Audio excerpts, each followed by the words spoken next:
I got the thumbs up from Jacob. That means it's Busted Pencils time. Fully leaded education talk, educated educators talking education. Class is in session. Me, Dr. Tim Slacker, Jacob, chairman of the boards, and Johnny Lupinacci. You know, sometimes those other places where we, spend our time, Jacob, they call in and say, sorry, you're needed here. I believe he told me he's helping pass the continuing resolution in Washington, I think. Something extremely important. Yeah. I wasn't not as important as what we do here, but occasionally, sometimes things like that happen, and we make those accommodations because educated educators talking education also have the back of educated educators talking education. So that's what we do.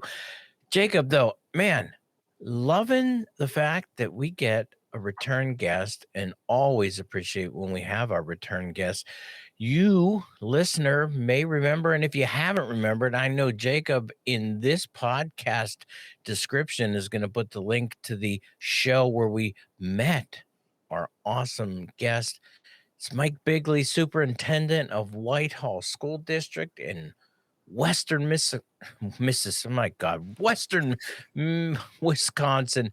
Mike helped launched Liftoffs Learning, and that came out of CISA 4 to tackle, the rural, do more with less reality by building future-ready pathways for kids, and all of those things. Yeah, we're talking about, AI and all of the interesting connections. Mike, welcome back to Busted Pencils. I got to tell you, though, we had an interview with the, he calls himself, not the principal, Jacob. No. What was, what is this? It was, I know that the teachers are helpers, I believe, or guides. No, the teachers guides, are guides, right? And he's the head. He's the head of school. Yeah, head of schools, and we talked from 2 Hour Learning, what they're doing, in that school in Austin, where, and we don't say this with any negativity, but where it's costing $40,000 a year to send your kid there, and their wish, though, is to really, get and create some of the opportunities that they're doing in public settings. And we said, check it out, though. We know people who are actually pulling this off and doing the thing in the public. And you're like, you got to meet our friends up there in Western Wisconsin, Mike Bigley. So, yeah, Mike, I mean, all of the work that you guys are doing up there in Western Wisconsin, rural Wisconsin, it really reminded us when we interviewed, the Alpha School, the 2 Hour Learning, at going like, guess what? Doing great things is, yes, tied to resources a lot of the times, but a lot of times it's tied to leadership. And that's what I wanted to come back and go, Mike, thanks for coming back on Busted Pencils, but thanks for being such an awesome leader, man. Well, I appreciate it. And certainly we have a really great team that of different personalities, different skill sets that have really come together to put together the public version of exactly what you're talking about. So yeah. So what we are talking about, too, because we've got more to get to, though, because you've been up to doing a little bit of stuff since the last time we talked to you. But Liftoffs, give us, the new listener and the return listener, though, just a refresher. What's going on with Liftoffs? Well, Liftoffs itself is a movement of structural change around public education, and primarily rural public education. Really geared at redefining what success looks like, then what structural changes have to be put in place, leveraging all of the emerging technology, shifting from grading and standards to competencies to show what kids can actually do, and merging all of those together in a new school system. I think that's really what we're after. That gets better results more efficiently, and really meets kids where they are. That's really the challenge, right? And that's the goal. Well, Jacob, hearing that too, right? Kind of makes me think back to it was Chris, the head of schools for Alpha Schools. Yeah. Sound very similar to what they're doing at Alpha Schools. We get that a lot. This sounds like Alpha Schools. I think the good part is we had this pegged about a year before we even knew what the Alpha Schools were. So I think we're pretty proud of that fact. But I think much like their approach, it comes from doing better for kids, and I think we can't lose sight of that. Right. Certainly, we're committed to educating every kid, right? Not just the kids that can afford it. In really providing those high caliber experiences and individual growth, maximizing the human capacity. We use that phrase a lot. And then shifting away from minimal compliance. So much of what's the least I can do to obtain some arbitrary grade that somebody in an office somewhere decided this was important. And see, and that's what, liftoffs and your team, like you said, the partners, the other schools that are involved, but the commitment to what you just pointed out, structural change. I can hear other people going like, whoa, how do they do that? Because, that's the hardest change is that, when you hear people talking about, well, if we didn't have to do, grading, if we didn't have to follow the bell schedule, if we didn't have to, and it sounds like your team kind of said, well, what if we don't have to? Well, and I think there's an awful lot, Tim, around folks have a lot of perceptions of what they can and can't do. I think when you take a look at what the limits are and what we're required to do, it's not as restrictive as folks think. I think when you really, and then, we hear a lot, well, what do people think? Well, anything that's good for kids, I've not had an adult yet that says we shouldn't do it, right? It's Right. good for kids. You mean nobody has shown up and went, wait a minute, we really want our kids sitting in rows all the time, listening to teachers drone on and be shamed for not doing well on their standardized tests. We want that for our kids, Mike. Right.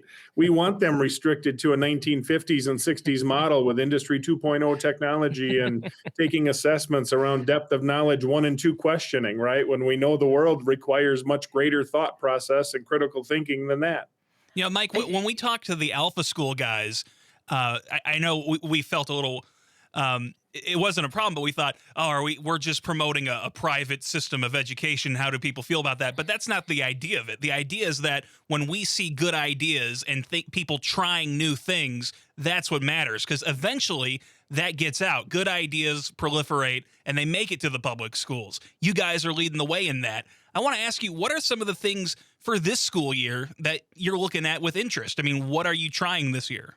Well, we're continuing to find more pilots and more partners around the personalized learning. The platforms are significant. We're building capacity with our staff. We've really empowered them to try things. It's not a judgy scenario. It's not a catch scenario. We're hoping that organically folks can learn and really become passionate about what they can do for kids. So I think we're continuing down that work. We're really diving now into the competencies. How can we track that? How does that equate to a grade system? How do we work with our higher ed partners to help them create that same structural change concept? And then how do we migrate our kids into, that's as much as K-12 is changing, higher ed is going to change dramatically as we go forward. So.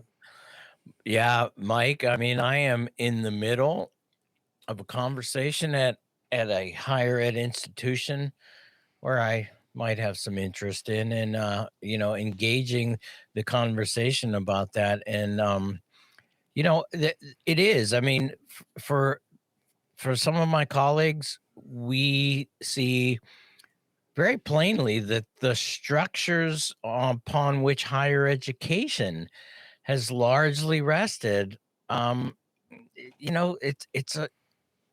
those structures themselves, even that, the 3 days a week, Monday, Wednesday, Friday, class from 10 to 10:50, 3 credits over 15 weeks, and going, it's like, well, wait a minute, and we're talking about, technology and AI.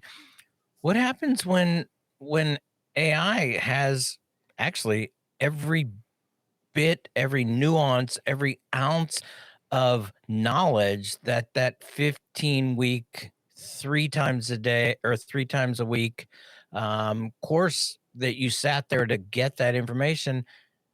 Holy crap, I don't need to sit there anymore to get that information. Right. And more importantly, then how do I use that information, right? Yeah, That's the depth of knowledge 3 and 4 type things. yeah, So then how do we really teach kids, first of all, to engage authentically, to collaborate, to communicate, to work ethically, morally, right? And then how do we really get them to start understanding they can solve real problems that we once thought were impossible, you yeah. know? Yeah, thinking about that, and Jacob, jump in and clarify me if I'm off, because that happens. Um, but when the way you say that it's like solve problems, and I think what happened in particular the old model was there was an assumption that problem solving occurred as a result of receiving knowledge. It was kind of like everybody really wanted the goal of education to quote be critical thinking, but we only ever really measured your ability to remember. um And we maybe got to the critical thinking pieces if we had time left in the class period after we did the superficial stuff, for lack of a better way to say it. I think that piece has become, we've really talked a lot, dug into a lot, how artificially limiting we were as the adults. We're the problem. We want to understand engagement problems in kids. Take a look at the adults, myself included. I did it. We talked a lot about what kids couldn't do. I think our yeah. challenge now, so going back to Jacob, what you were asking about this year, is we're trying to find out what the limits of our kids really are. We found a new sensor kit that we're going to pilot with a new company that's a startup, and we're doing a pilot for them, and they targeted middle school. We're going to throw that baby in kindergarten, Oh, and we'll move it up though instead of moving it down. Right? If Nice. it's too high level for kindergarten, we're going to try it in first grade. Let's go find out where they can start to really do something with it instead of starting in middle school. And if it's too easy, then we've missed it. Right? Those types of things are kind of where we're spending our time. I love that spirit of innovation and trying things and seeing what sticks and then being able to move on from things that might not work so well instead of being afraid of coming into those situations. I'm a bit of a history buff, so I know that in the Punic Wars, one of the things that people talked about is that the Carthaginians punished generals for failure, but the Romans encouraged and rewarded people for success. And that led to sort of the more attitude that you guys have adopted. I'm wondering, what are some of those artificial or perceived boundaries that keep people from innovating that you found are actually things that can be changed? Well, I think there's always the fear of retribution, Mm, right? For lack of a better way to say it, or public outcry, or there are a lot of folks that get pretty beat up every Mhm. time they try something new, and especially in the public environment. I think, that's part of our job as leaders to understand that those are the challenges that we have to throw forward and really jump in. I think those are the real limits. I think there's also an awareness issue that we have, is we're still living under this fallacy that everything's okay, that our current system is meeting the needs of our future generations and all those things.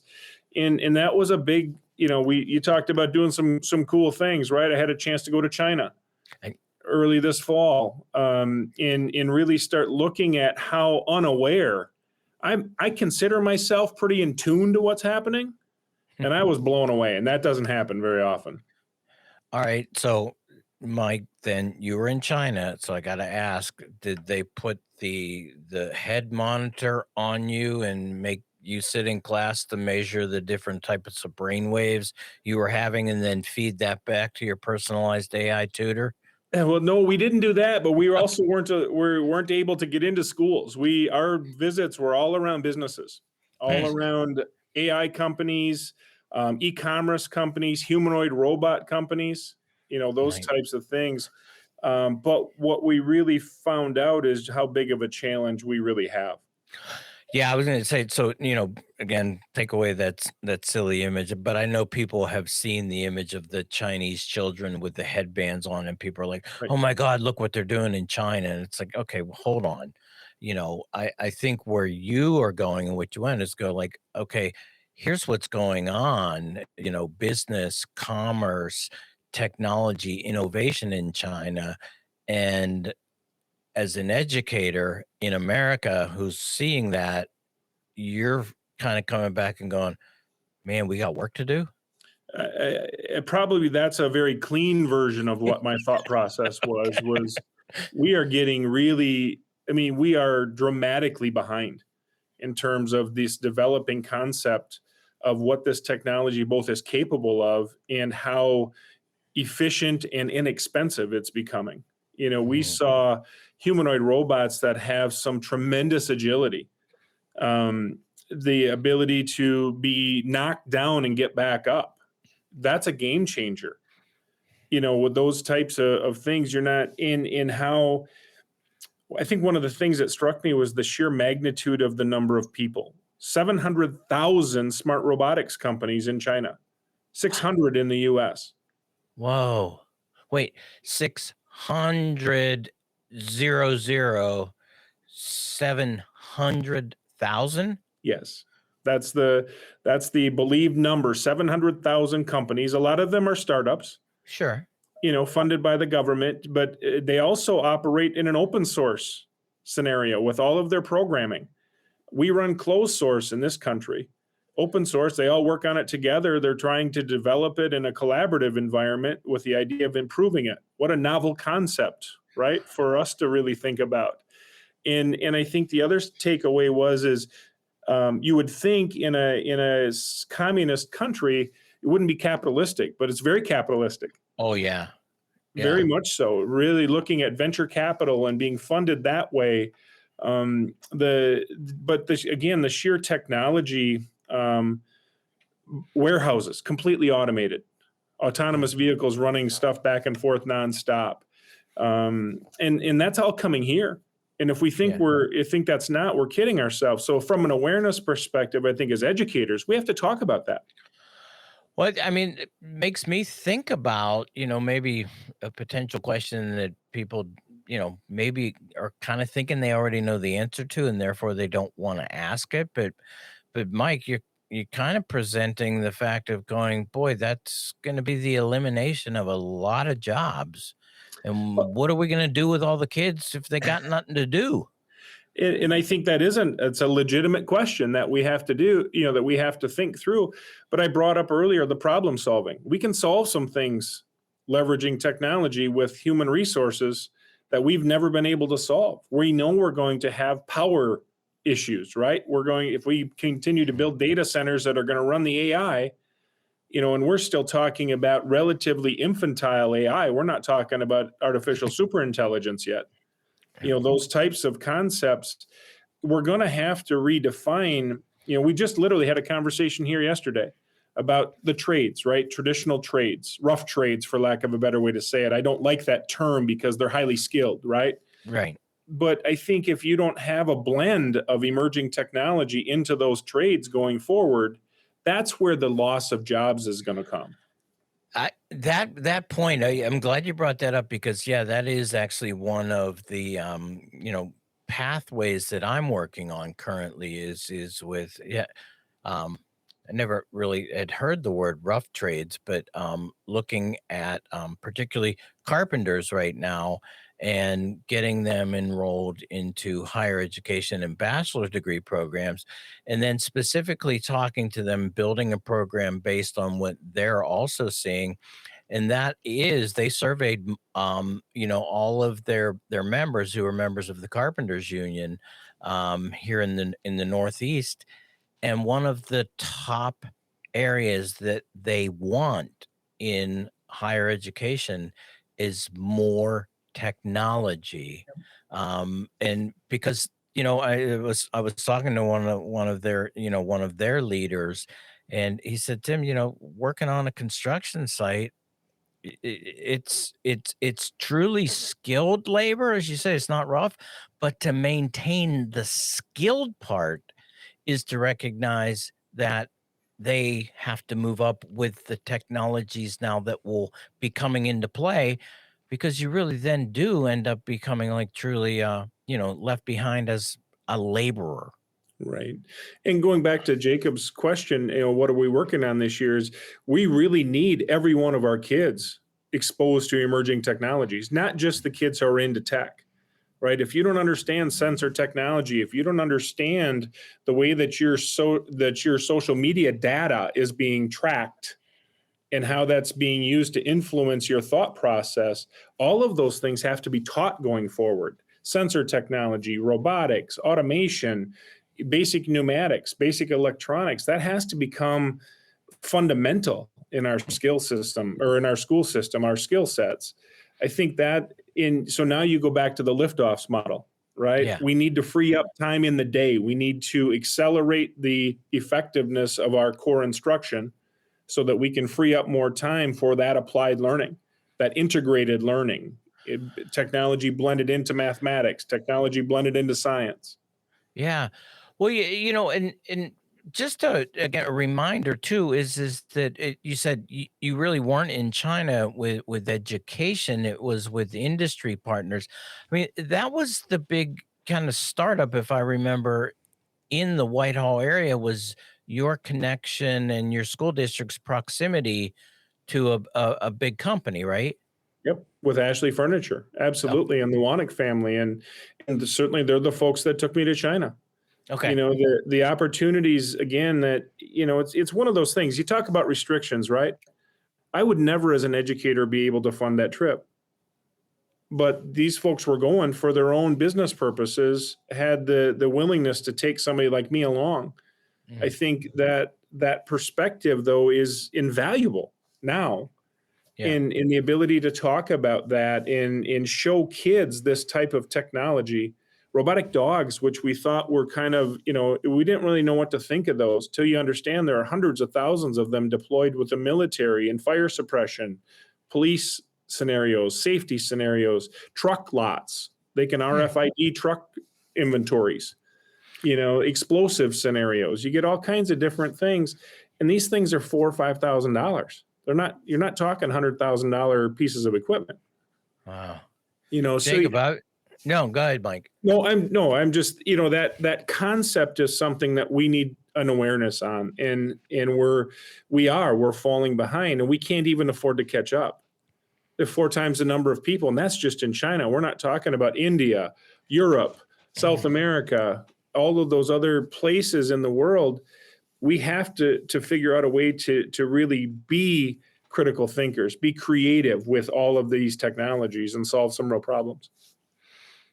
What I was gonna ask Jacob is, if he was thinking, okay, robotic dog, that could be a really great next pet for you, Jacob. I was thinking about how when I was about 8 years old, they had a very terrible robot dog toy that was very popular around Yep. that time. But around that same time that those robot dogs were becoming popular for kids, I think about 2010 or so, I remember that's when we all recall that job postings started to say, you got to know how to use Excel. You got to know how to use Microsoft Office, that whole suite of tools. And thinking about if you were somebody who in the 90s had a good grasp of how the internet worked and how these tools worked, what a leg up that was. Instead of being someone who in 2010 was like, I better learn how this internet thing works. Right.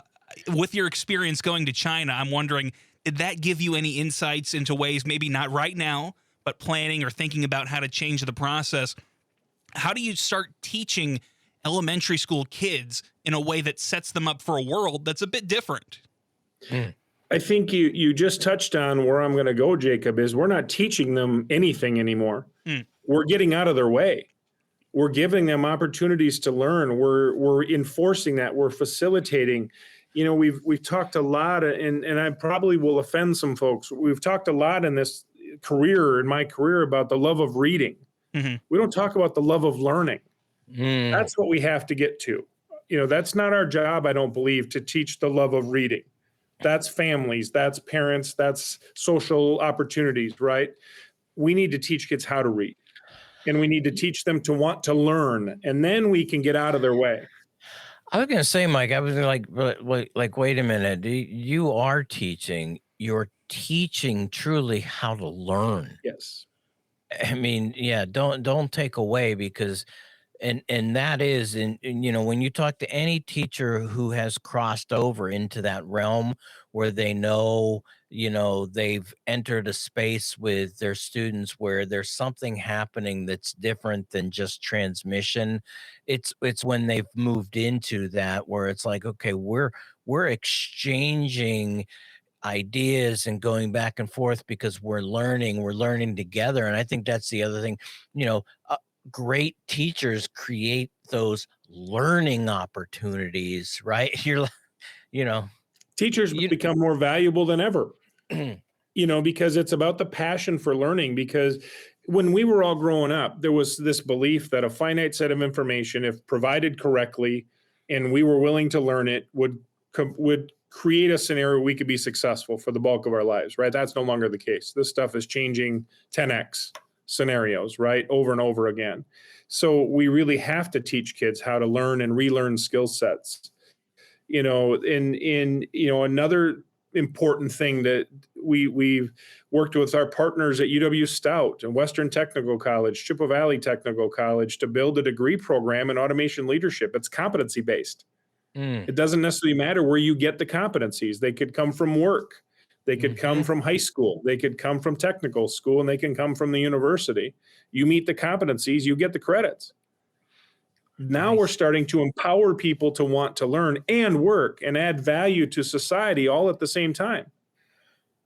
Okay, you better keep this secret because somebody out there is going to be like, make them stop because all of a sudden every public school is going to want to do that. And Well, I hope like, so. yeah, right. Man, I've got so many more ideas and things to go, and our time always goes way too quickly when we're with you. Just put even a teaser out here, Jacob. I wonder what a Mike Bigley and Liftoffs, maybe with a couple of the Alpha people, show together to be talking about what's happening between. I think that could be a really great show where a lot of people could do a lot of learning. Jacob. It'll be the biggest event since Mike Tyson and Jake Paul went at each other with their different teaching methods. So I can't Yeah. wait for that. That'll be great. You know what? Yeah. In fact, instead of everybody being excited about Bad Bunny at the Super Bowl, man, we can, Alpha School and Liftoffs together on Busted Pencils. Your true halftime Super Bowl opportunity. So much going on there, Mike. Definitely though, to put it out there. The number one thing I keep seeing is that and Jacob asked a great question. Kindergartners, how do we know? And things are going to be so different, and that reality is probably more stark than ever. That the number one thing I'm getting and seeing, and I think this really was always good advice, but the best preparation for the future is learning how to learn. Yes, it's essential. It is the new essential skill. And we can't wait for someone to teach us. Think of the economics. Yeah. 27 relearns now is the latest statistic, whether that's valid or not. But even if it's even if it's half that, complete relearns. If you spent 2 to 4 years in school as an adult, every time you had to relearn something, you're 80 years old and you haven't worked yet. You know what I mean? I think we have to understand those things, but that passion for learning is something we need to spend our time and energy on. So, and I think there's a lot of conversation right now that centers around educating only chunks of our kids. And that is disastrous for our country. And I will say that till the day I am no longer here. It is disastrous for our country if we don't educate every child to their maximum capacity. That's the bottom line. And if we fail, then we have no one to blame but ourselves. Well, man, I'm going to go with that. Mike Bigley, Liftoffs. Thank you for busting pencils with us again, Mike. Oh, I really appreciate it. I appreciate the opportunity. It's fun to talk to you guys. We love it. And now it's time for your moment of Zen.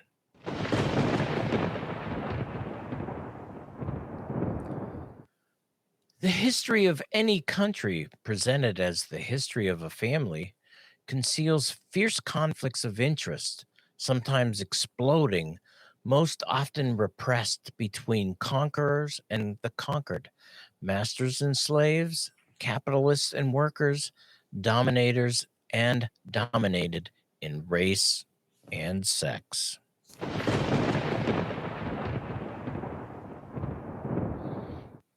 Thanks for listening to Busted Pencils.